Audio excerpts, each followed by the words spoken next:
तो देखो यहाँ पर आज का हम लोग क्या टॉपिक सीखेंगे। यहाँ देखो क्या है, it's no use plus V4। अब इसका मतलब क्या होगा, तो यहाँ पर देखो क्या है, कोई फायदा नहीं है। क्या है, कोई फायदा नहीं है।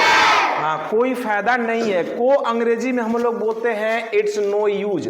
It's no use. अब कोई भी काम करना होगा, जैसे कि रोने का कोई फायदा नहीं है, हंसने का कोई फायदा नहीं है, वहां जाने का कोई फायदा नहीं है, बाजार जाने का कोई फायदा नहीं है, उससे बात करने का कोई फायदा नहीं है। तो कोई फायदा के लिए हम लोग बोलेंगे इट्स नो यूज। क्या बोलेंगे? It's no use. जी बिल्कुल सही, इट्स नो यूज। अब उसके आगे जो कुछ भी काम करना होगा, हंसना, रोना, पढ़ना, लिखना, उठना, दौड़ना, नाचना, ठीक है, तो उसका फोर्थ फॉर्म लगा देना है, भर में आईएनजी। क्या लगाना है? कंफर्म?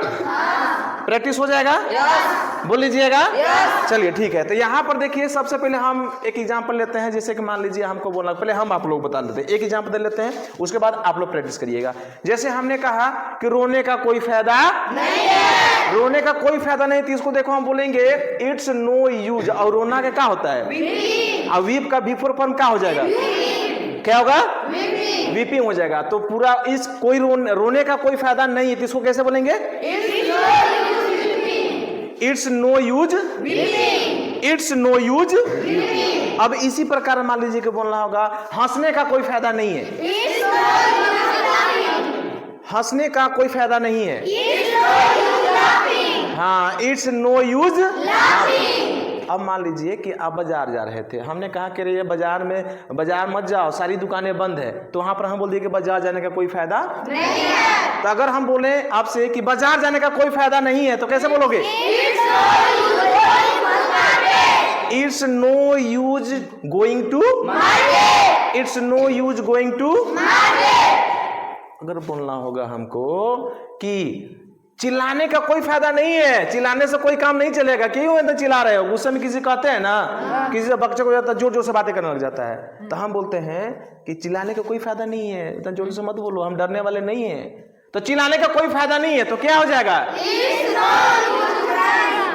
It's no use. और चिल्लाना का क्या होता है? क्राई। तो क्राई का V4 फॉर्म, V4 का मतलब उसमें आईएनजी फॉर्म लगा देना है। क्या लगा देना है? तो it's no use, it's no use. और भी चलिए देखते हैं, जैसे कि मान लीजिए कि कोई बहुत दूल्हा पतला है, खूब दूध पी रहा है, लेकिन फिर भी नहीं मोटा रहा है, तो हम उसको देख कर यार काहे इतना दूध पी रहे हो, दूध पीने का कोई फायदा नहीं है। तो दूध पीने का कोई फायदा नहीं है, इसको कैसे बोलिएगा? पीना के ड्रिंक होता है, तो ड्रिंक का V4 फॉर्म ड्रिंकिंग, ठीक है, ड्रिंकिंग। ऑब्जेक्ट में कहा जाएगा मिल्क। अरे भाई मान लीजिए ऑब्जेक्ट हमने नहीं लिखा, अगर यहाँ पर हम ऑब्जेक्ट ऐड कर देंगे तो नहीं हो जाएगा? हुआ कि नहीं हुआ? तो हमने कहा कि दूध पीने का कोई फायदा नहीं है, तो क्या बोलिएगा आप लोग? हाँ बहुत बढ़िया, इट्स नो यूज ड्रिंकिंग। चाय पीने का कोई फायदा नहीं है। हाँ यहाँ पर गलत कर दिए, चाय पीने का ड्रिंक नहीं होता है, टेक होता है ना। अब टेक का V4 फॉर्म क्या लगाएंगे हम लोग? टेकिंग लगाएंगे। तो पूरा इट्स मतलब कि चाय पीने का कोई फायदा नहीं है, तो क्या बोलिएगा? It's no use taking tea. Very simple. हुआ कि नहीं हुआ?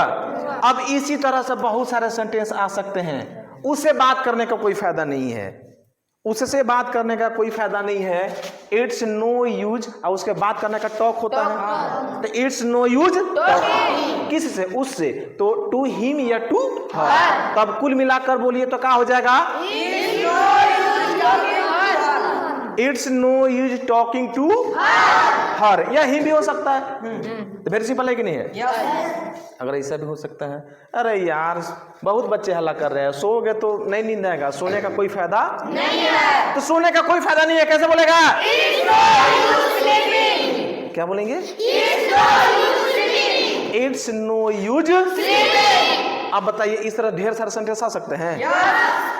तो ऐसे सेंटेंस है कि ये काम करने का कोई फायदा नहीं है, रोने का कोई फायदा नहीं है, हंसने का कोई फायदा नहीं है, दौड़ने का कोई फायदा नहीं है, भागने का कोई फायदा नहीं है, पढ़ने का कोई फायदा नहीं है, ठीक है। या फिर मान लीजिए कि झगड़ा करने का कोई फायदा नहीं है, गाली देने का कोई फायदा नहीं है, बशर्ते आपको क्या यूज कर देना है, इट्स नो यूज, और उसके बाद जो भी काम आएगा वर्ब आएगा उसका बिफोर फॉर्म यानी कि वर्ब में आईएनजी जोड़ देना है ना, सिंपल। प्रैक्टिस हो जाएगा। तो आप अपने घर पे जाकर के कई गो सेंटेंस प्रैक्टिस करिएगा, कम से कम इस तरह से आपको अपने मन से कई गो लेना है, कम से कम आपको मतलब कि जितना पॉसिबल हो सके, जैसे मान लीजिए कि आप 30 गो 40 गो 50 गो जितना पॉसिबल हो, जितना प्रैक्टिस करिएगा उतना ही आपके लिए क्या है, फायदेमंद है, समझ गए। तो आपको प्रैक्टिस करना है, यस नो होगा, बन जाएगा ना।